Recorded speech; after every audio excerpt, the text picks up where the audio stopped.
wow, these few minutes you have shaken the you have shaken the ground. Good, let's shake it so that their mind will come back.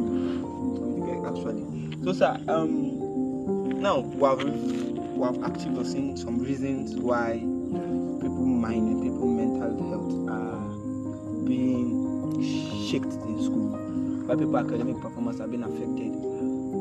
But I want to still ask or say, now we have noticed people that their mental health Yes. are not really stable, but they have, how will I put it now? Okay, not really mental health now. People that have good academic performance from first year, then we're talking about the university sector. I'm talking about the university setting now. Yeah. First year, second year, third year. Then coming to the third year, they start flopping.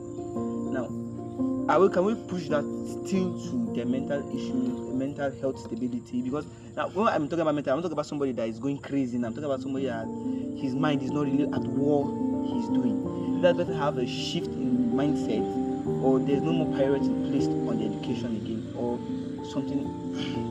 I don't know if you get. One thing you need to understand is, especially in a university setting, when you come, when students come fresh, if you observe, go to the libraries, go to the streets, you mostly see that they are packed full with level 1, level 2 students. Yes. When students come to school, most of those fresh students, they have been configured at home, right? They are coming to study. So when they are in their first year, their mind is in their book, right? They are just reading, you see them in the library, all what they are discussing is book. But when they begin to stay in the campus and they discover that, oh boy, it's not only book that is in this school. Are you getting me? You can do this. People start coming in and saying there is this show that is happening, there is this social event that is happening, there is this and that is happening, right? So you just see the students start dividing his attention. It's going to affect the mind too. They start dividing their attention. So as they begin to, in short, in level 1 and 2, you are not going to be too distracted because there are some social activities that will not even allow you. From the school self, they have said, okay, for instance, SUG now, or maybe the faculty now, the executive of the faculty or those in SUG, they don't used to allow level 1 and 2 to sleep.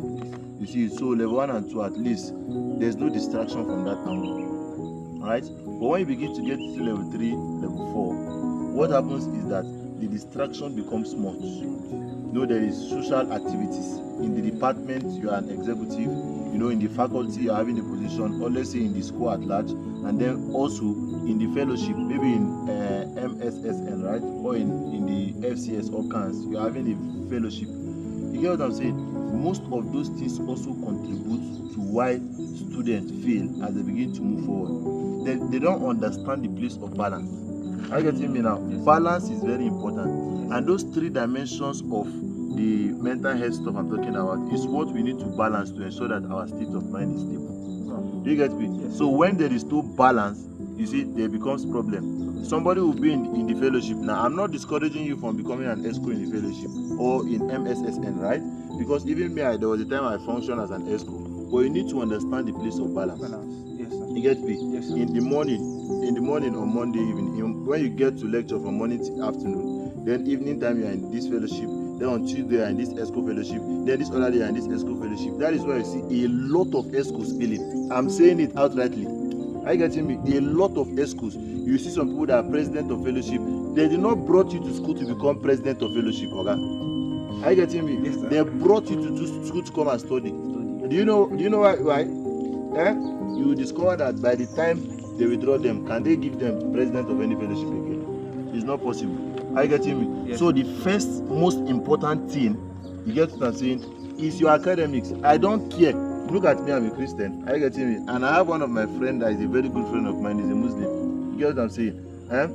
But we need to pay attention. A lot of distractions is why students begin to falter when they get to level 3, level 4. Too much distractions, too much responsibility. Your mind is here, your mind is here, your mind is here.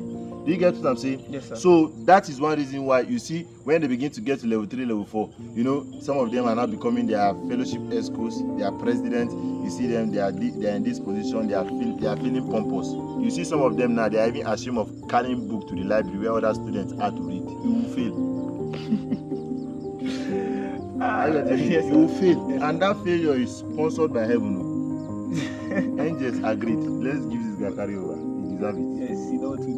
I get what I'm saying. Yes, so sir. that is the reason why when they begin to move forward, you see them there's problem.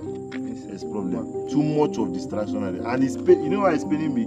It's paining me because you know they feel they are doing the work of God by failing.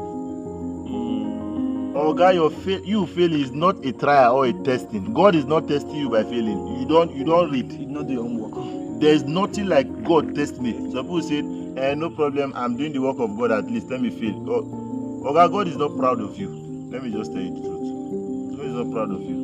Because if you want to represent God, either as a Muslim, as a Christian, you need to ensure that your academics, you do it well. Don't tell me that. Yay! Too much problems have been addressed. Yeah. I'm happy that I brought this topic up.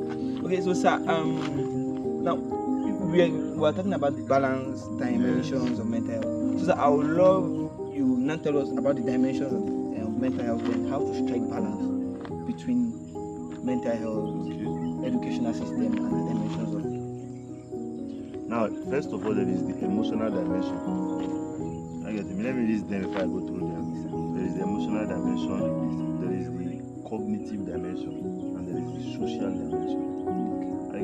Yes. Now, the emotional dimension now is the one that has to do with, stress, the one that has to do with the breakup I'm telling you about. The ones that has anything that disturbs your emotion falls under this emotional dimension, right? And then I also say there is the social dimension, peer pressure. Are you getting me? Peer pressure. Some people, their problem is peer pressure. You get me? You are in the school and then you see your roommates every morning is 5x he used to fry. You get it? It's 5x he used to fry. Now when you will fry it, he will chop half and maybe he will just chop half and then you leave the other one. You come out, what you just have is your gari, maybe your 2 cups of rice that you eat with medeachi. You get what I'm saying? Yes, sir. and then you are pressured. You are feeling pressured. I get you. You are feeling pressured. What is happening now? Your mind is not stable at this point. Your mind is not stable. That's why you see a lot of students. They want to now go out and start looking. What is the other source of income? Let me make money like this guy. At least even if my parent cannot send money for me, let me do something that will bring me money. And this has led to a lot of students, having problems in the future. They are now crumbled. You understand me? Yes, sir. You see, this one I'm telling you, I have a lot of experience with students. There's a friend of mine. This one is even paining me. I don't know if I should even say it here. Somebody that was performing well, when he got to level 3, he met some boys and money became his focus. He was distracted, pressured because of money. And this person, as I'm telling you about now, he was my mate, but this person has not graduated. Why? Because of the pressure at that time to pursue money. Do you get it? Wow. He was pressured. So peer pressure can cause, that's other dimension I told you called social dimension of the word mental health. Yes, sir. Do you get me? Peer pressure, sometimes also even pressures from family. There are some family that don't care about how their children in school are faring. They just want you to come up with the 5 points. They just want you to come up with the 4 points. They don't care about how their students are faring. You don't even ask how is school, what is happening, what is going on, but they just feel, if you don't come home with 4.5 points, the pressure is just so much on them. And that can cause the emotional stability and the social stability I'm talking about. And there's cognitive stability. That is lack of motivation. Are you getting me? Lack of focus. You get what I'm saying? Yes. Lack of focus. Now I want you to understand at this juncture that mental health influences your performance in school, influences your learning, right? And also is two-way. Your learning, your education also influences your mental health. It's because of some people are poorly educated. That is why they are not motivated. That is why they are feeling less of themselves. That is why they have low self-esteem. Are you getting me? Yes, sir. So education influences your mental health, and your mental health influences your education. It is two-way thing. It is a two-way thing. You get, so these are the 3 dimensions: the cognitive dimension, the social dimension, and the emotional dimension. As a student, your aim and objective should be that all these 3 dimensions, you know, are stable. That is how your mind can be at peace, and this is going to foster your learning process. You get it? It will foster your learning process, and then you begin to perform at your maximum peak. Because there is no how you can perform well in school when your mind is not at rest. Kariani. I tell me, Yes, there is no way you can perform well. You understand what I'm saying? People are different too. Some people they not eat is as if they want to die. That depression mode. Yes, sir. Yes, sir. They will enter depression mode. Yes, sir. You get it? So it's as if they want to die. So that kind of person now has not eating food. He may even have exam now. What will he be thinking about? His mind will be thinking about something else. I remember somebody said going blank in exam mode is not spiritual problem. It's hunger. See, going blank in exam mode is only, let's say, 5% spiritual. Are you getting me? And then maybe 95% is not spiritual. There are a lot of people that think going blank. It's not the mind. Anything you read, your brain, your mind, that is where it stays. Yes. So if your mind goes blank, sometimes it's spiritual, but most times it's not spiritual. There are factors, and these are the factors we are talking about, the mental state of your mind. Because anything you read can evaporate. You cannot focus, your memory becomes short. Yeah. Are you getting me? You cannot retain information. When you are stressed, you stress your mind so much. Thinking about that boy. Yes, sir. Are you getting me? Yes, sir. So that is that for that.